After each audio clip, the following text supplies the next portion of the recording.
지치게 만들었었던 금리라는 그 짐을 하나를 내려놓고 좀 시장을 바라볼 수 있는 이런 환경이 만들어졌는데 2차 전지를 솔직히 저는 주도가 아니었던 저도 지금은 매수해야 되는 영역인데 실제로 셋업체들은 굉장히 좀 소외되어 있었거든요. 2차 전지의 밸류에이션으로 봤었을 때. 그래서 제가 지금 말씀드린 것은 두 셋업체는 싸다. 네, 부담이 없어서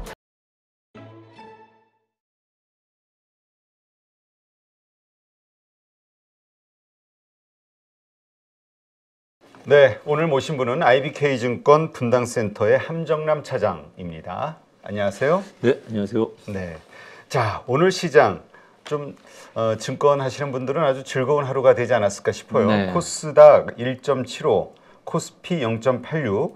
뭐 중요한 거는 외국인이 오늘 선물을 좀 많이 사줬다는 거, 이게 또 상당히 의미가 있는 것 같은데 일단 오늘 시장 어떻게 보셨는지 한번 총평 한번 해주죠. 필드에서 느끼는 체감적인 지수로 사실 코스피는 썩 나쁘지 않았어요. 지수는 그동안 말이죠.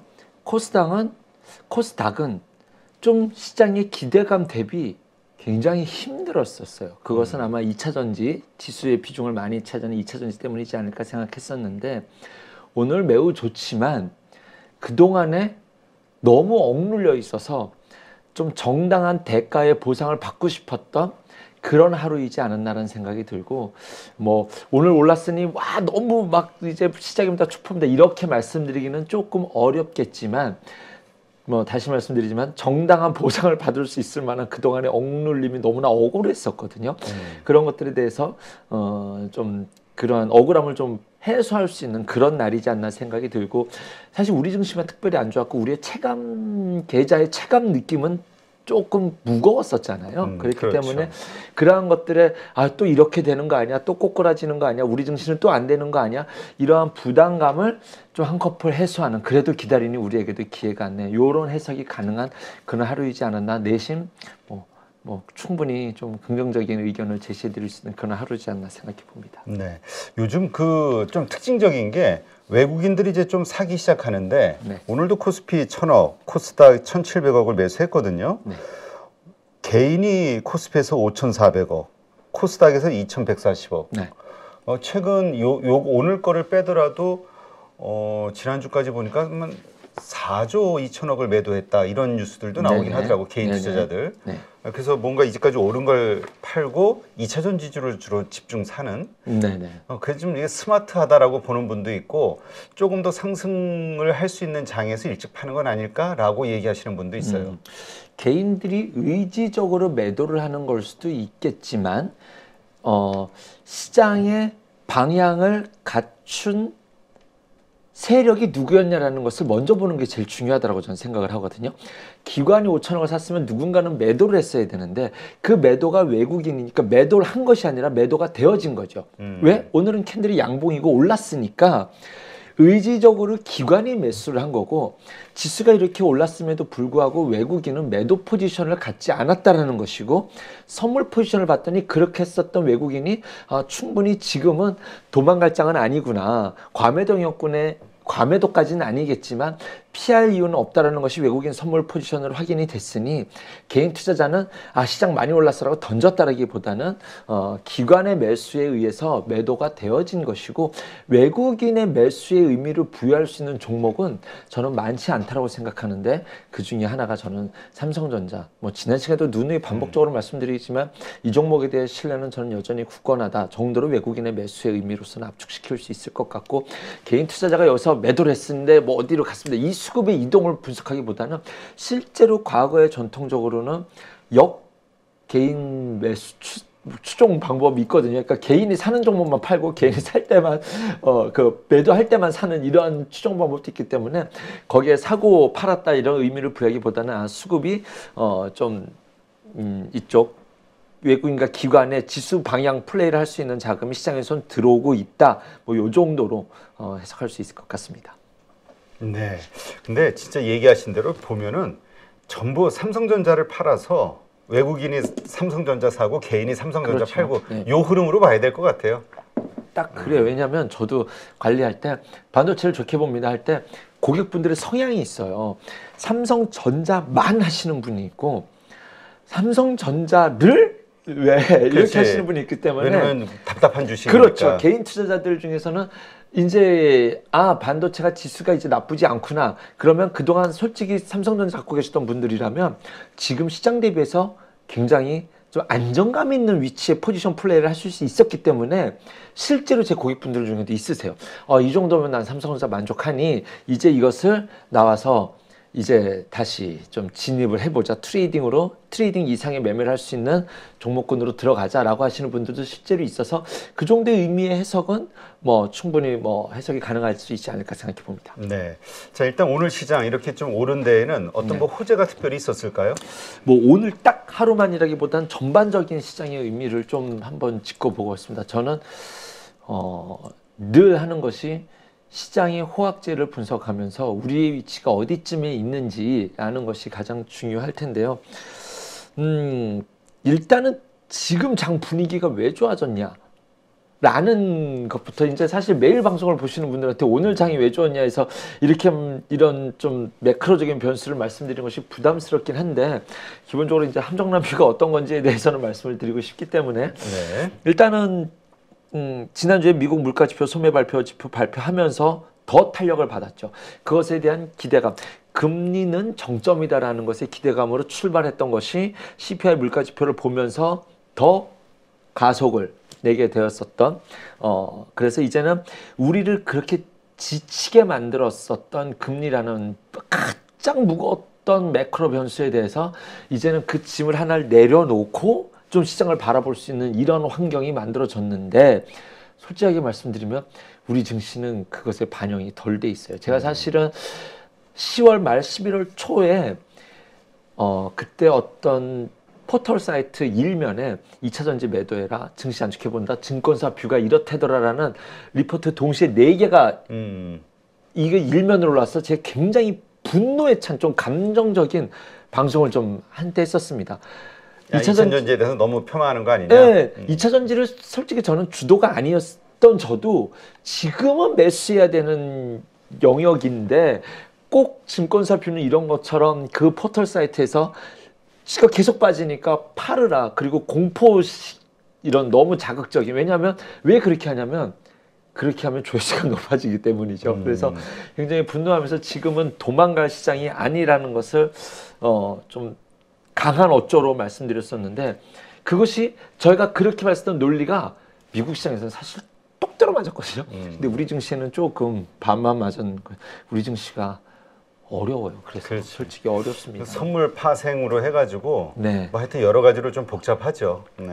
진짜 어렵습니다. 그래서 근데 이제 공매도 금지가 돼버리니 외국 입장에서는 원사이드에서 추세를 이어가기가 좀 쉽지 않은 플레이어 그것도 있지 않습니까? 그래서 그런 것들이 지금은 좀 기관의 매수의 의미를 더 많이 부여할 수 있는 그런 시장이 되지 않을까 생각해 봅니다. 네. 네. 자, 일단 악재 부분도 한번 고민을 해봐야 되겠죠. 네네. 일단 미국에서 나오는 경기 침체 이슈도 있고 네. 또 뭐 여러 가지 그 중국에서의 디플레이션 우려 이런 것도 있어요. 네. 일단 어떻게 봐야 될까요? 지금 이제 금리가 지금 내년 상반기에 두 번이나 할 가능성이 30%가 넘어갔거든요. 이제 두 번이나 할 가능성도 여기까지 나와요. 그게 무슨 얘기냐면 침체를 거의 기정사실로 보고 있는데 문제는 소프트 랜딩이냐 하드 랜딩이냐 이거예요. 하드 랜딩이라는 것은 이제 아이쿠야 하고 부러지는 건데 하드 랜딩에 제가 생각했을 때 하드 랜딩의 대전제는 예측할 수 없는 변수 라는 경기 사이클이 와야지 저는 하드 랜딩이라고 보는데 지금까지는 예측이 가능한 대응할 수 있는 수준 내 영역에 있다라고 봐요. 왜냐하면 올 1분기에는 금융권의 시스템 붕괴로 예측할 수 있는 SVB 사태도 있었고 그것을 극복해냈고 지금 경기를 바닥으로 보고 있는 핵심 변수가 뭐냐면 재고가 투로우예요. 이게 무슨 생산자 재고는 이제 반도체를 예를 들어 볼게요. 5월에 고점 찍고 이제부터 조금씩 줄어가고 있는데 고객사 재고 있잖아요. 네. 이 반도체를 사가야 되는 예를 들면 옷이 여기서는 원단을 만드는 회사의 재고가 있고 옷을 만들어서 파는 그런 전방위 회사에서의 재고가 있을 거잖아요. 이쪽에서의 갖고 있는 원단 재고는 투로우 너무 낮다라는 거예요. 그래서 지금 우리가 경기 침체를 바라볼 때 이 투로우가 무슨 뜻이냐면 앞으로 경기가 안 좋을 것 같아서 원단을 안 사놨다는 뜻이거든요. 네. 그 뜻이 앞으로 금리가 꼭지에 찍었을 것을 전제로 한 전방 기업들의 준비가 되어 있다. 그래서 앞으로 우리가 지금 당장 경기가 좋아지지 않아서 수요단 자극은 없지만 여기서 이제 바닥은 찍었다라고 했었을 때 원단 가격이 예를 들어서 바닥을 찍고 턴하지 않겠습니까? 지금 반도체에서 그런 일이 일어나고 있거든요. 반도체가 가격을 찍고 턴하기 시작하면 이 고객사 측에서는 이제는 원단 재고를 채워놔야 돼요. 그렇죠. 이 재고 부족을 채워나는 수요가 앞으로 경기를 지켜줄 것이다. 그래서 경기 사이클의 소프트 랜딩의 무게가 굉장히 많이 실어지고 있는 과정 속에서 금리 인하까지 덮여진다고 한다면 지금은 제가 10월 말 11월에 강력하게 지난주에는 방송을 다 못 나왔었는데 개인적인 일로 그것에 대해서 이러한 시나리오였거든. 이것에 대해서 좀 힘을 싣는 뉴스들이 제가 그때 강조했었던 부분들을 좀 이렇게 좀 그 데이터를 보완해놓은 데이터들이 지금 지속적으로 나오고 있는 그런 상황이지 않나는 생각이 들어서 경기 침체라는 것이 부담인데 이것은 우리가 이미 알고 있고 기업들은 더 정확하게 알고 있죠. 기업들의 그 고객 재고, 그들의 전방 기업들의 재고의 투로우의 의미는 이미 소프트 랜딩이 반영되어 있다라는 점, 소프트 랜딩 정도의 경기 침체라는 것은 우리가 걱정할 필요가 없다. 오히려 금리 인하 사이클이 앞당겨진다라는 것에 대해서 촉을 세우고 시장을 지켜보자라고 이야기해드리고 싶네요. 네, 알겠습니다. 일단 그 미중 정상회담이 끝나고 나서 이것에 대한 기대감을 가지셨던 분은 좀 실망하긴 했는데, 저 대표적인 사람이 그래서 시장이 이 기대감으로 확 올라갈 거라고 봤는데 사실 실망했지만 그래도 오늘 시장이 오르면서 이번 주의 반등에 어떤 무게감을 좀 실어주는데, 일단 주식으로도 보면은 오늘 좀 특징주들이 좀 있어요. 네. 특히 가장 강했던 건 2차 전지주. 2차 전지죠. 네, 맞습니다. 사실은 여기서 어떤 합의점이 나왔었다라고 한다면 시장의 새로운 변수였기 때문에 그거 결과를 특히 한국 시장은 미중 간의 정상회담에서 전 세계가 되게 예의주시하지만 우리나라처럼 중요한 나라가 없지 않겠습니까? 그치. 그런 그렇죠. 걱정하시는 분들도 있거든. 뭐냐면 뭔가 미중이 합의를 하면서 괜히 그 IRA법에 구멍 생기는 거 아니냐. 맞습니다. 그럼 2차 전지 힘들잖아요. 실제로 맞아요. 이거를 노골적으로 말씀드리면 실제로 트럼프가 이제 트럼프 대통령 후보라고 하면 안 돼요. 그냥 지금은 트럼프라고 해도 트럼프라 해도 돼요. 네. 그분의 지지율이 올라가면 2차 전지가 약간 부담스럽지 않습니까? 그런 것처럼 미중이 무슨 해답을 내놓는지에 대해서 우리 증시가 좀 보고 판단하고 싶었을 거예요. 그런데 너무 아무것도 없었잖아요. 그렇기 때문에 그러면 지금 이 흐름을 그대로 유지해 갈 수 있겠다라고 하면서 오늘 좀 뭐 2차 전지에 그런 반등이 나올 수 있었다라는 점과 외국인 수급이 뭐 지속적으로 지수를 이 증시에는 들어올 만하다, 무난하다. 뭐 그렇다고 해서 아무것도 해결이 안 된 것이 뭐 우리 증시의 호재다라고 볼 수는 없겠지만 이제 어떠한 섹터를 변경해야 되거든요. 매니저 입장에서는. 그런데 그거에 대해서 이 분위기가 아직은 그럼 ING로 지금 우리가 관리하던 대로 유지를 할 수 있겠다라는 좀 매수들이 오늘 이어질 수 있지 않았나라는 생각이 들고, 미중 정상회담에서 제가 개인적인 의견을 잠깐 언급해도 될까요? 간단하게. 이미 이미 너무 끝났어. 이미 이제 끝났어? 관심이 없어 이제. 관심이 없어.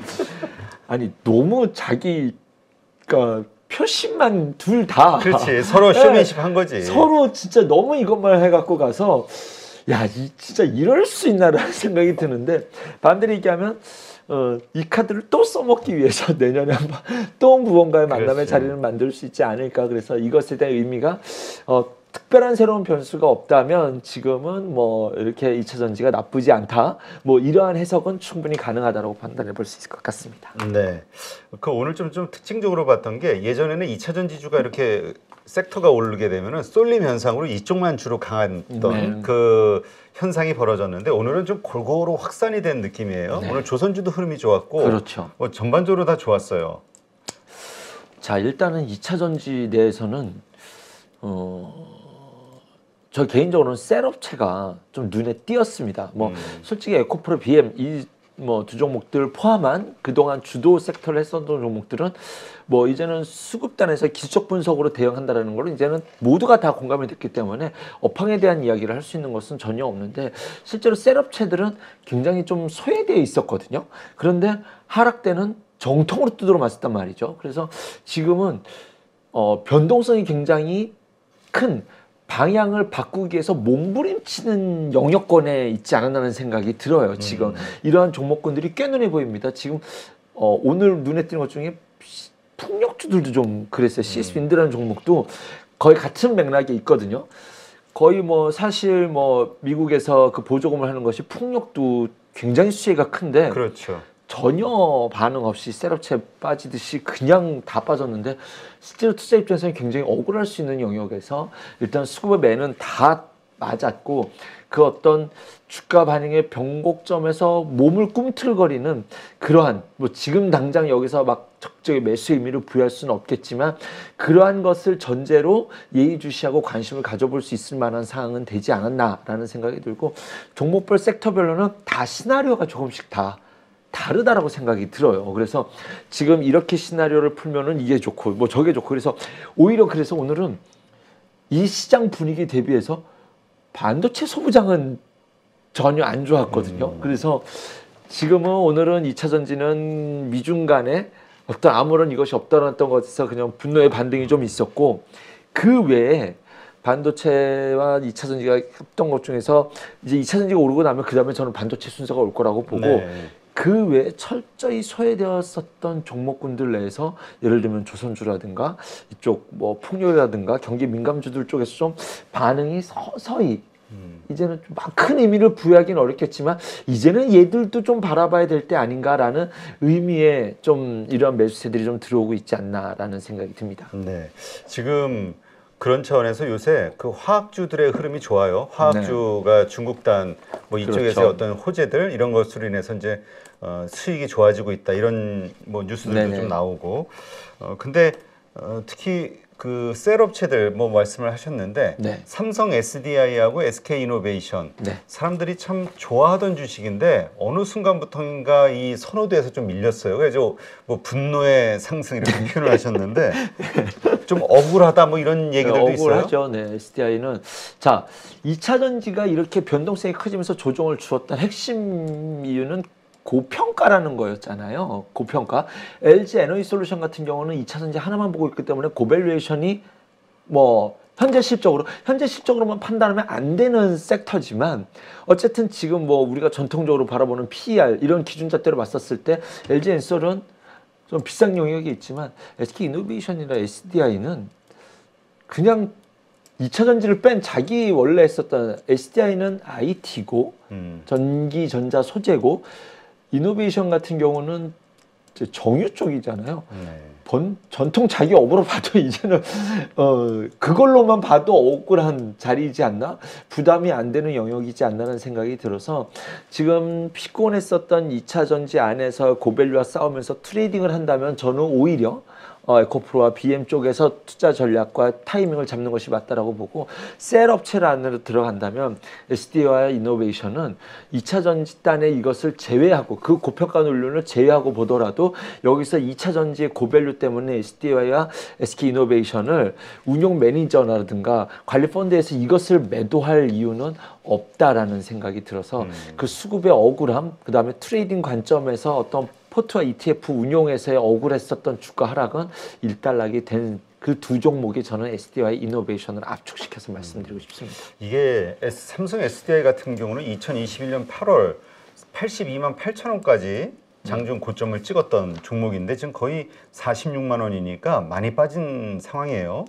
한 45% 이상 빠진 상황인데 어떻게 봐야 될까요? 이것도 그렇고 저 SK이노베이션도 마찬가지고. 솔직히 말씀드리면 아직은 좀 관망해야 될 것들이 많아요. 왜냐하면 2차 전지 자체에 대해서는 이제는 어떤 사이클로 가는지 거의 대부분 분들이 알고 제가 여기서 뭐 성장이 끝났습니다. 더 될 겁니다. 이러한 것은 의미가 없다라는 것을 전제로 볼 때 내년에 되게 다양한 변수가 있을 수가 있어요. 그 핵심은 전 내년의 키워드가 지금 오늘도 우리나라 증시에서 정치 인맥 관련된 주들이 이제 변동성을 나타내고 있죠. 내년 우리 증시가 바이든 관련 섹터, 그다음에 트럼프 관련 섹터가 이렇게 좀 시석게임을 할 수 있는 이것을 변수로 해서 그렇게 됐었을 때 다양한 해석이 나올 수 있어서 지금 우리나라 2차 전지 산업이 이렇게 될 겁니다라고 말하기가 조금 애매한 1년이 될 수 있지 않을까. 향후 미국 대선이 끝날 때까지 트럼프가 만약에 대통령이 된다면 이것을 어떻게 엎어버릴지 알 수가 없게 되지 않습니까? 그리고 그 전에 지금 바이든 행정부도 아무것도 성과가 없었지만 이것이 짭짤하게 자기가 유리하다고 한다면 또 만날 수도 있고 무언가 카드를 교환할 수 있을 가능성이 있었을 때 무슨 카드를 어떻게 쓸지 모르니 일단은 예측하기가 어렵다. 2차 전지의 밸류에이션으로 봤었을 때. 그래서 제가 지금 말씀드린 것은 두 셋업체는 그것을 빼고 보더라도 싸다. 부담이 없어서 2차 전지의 밸류로 봤었던 분이라고 한다면 2차 전지를 트레이딩 하신다면 에코프로랑 BMS 하셔라.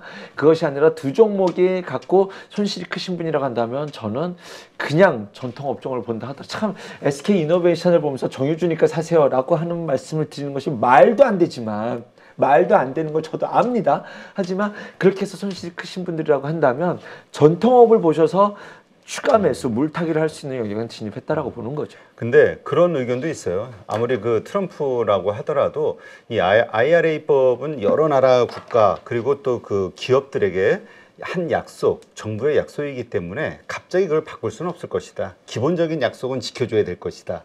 그러한 측면에서 너무 우리가 우려가 큰 거 아니냐라는 의견도 있기는 해요. 그러니까 제가 그런 이야기를 방송에서 늘 했고 사석에 나가면 뭐라고 하냐면 밥 먹을 때 주변들과 트럼프는 깰 수 있을걸요. 뭐 이런 뉘앙스의 말이 있어서 트럼프는 일반적인 그 정부라면은 그걸 그렇죠. 못하는데 그래서 아직은 공약 발표나 이런 게 없었지 않습니까? 그리고 양 당의 입장 표명 그리고 아직 후보도 결정이 안 돼서 어떻게 될지는 모르니까 모른다라는 것을 전제로 열어둔 모든 가능성을 열어둔 대응 전략이 가장 우선순위가 되지 않을까 그런 차원에서 네, 삼성 SDI와 SK 이노베이션 이 두 가지가 가장 지금으로서는 배터리 관련해서는 최선호주로 보인다. 네, 그렇습니다.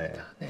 알겠습니다. 일단 오늘 2차 전지 섹터 자체가 좀 많이 올랐는데 이러한 것들이 계속 좀 지속적으로 갈 수 있을 것이다. 이런 방향으로 보시는 거죠? 2차 전지 sek터요.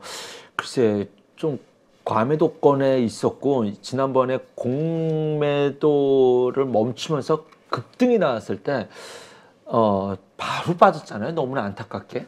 근데 또 상승갭도 컸고 너무나 상승폭이 컸는데 그것에 대한 것은 다 해소가 됐으니 이제는 원래 있었던 기술적 반등은 충분히 가능할 수 있지 않을까. 그러면 지금은 현재 시점에서는 시장 분위기로 보나 뭘로 보나 조금은 뭐 더 지금 이 시장에서는 좀 긍정적인 지금은 매도할 때는 아니다. 매도할 때는 아니다라고 판단해 보고 있습니다. 알겠습니다. 안녕하세요. 8.15 모니터 가족 여러분, 임수열입니다.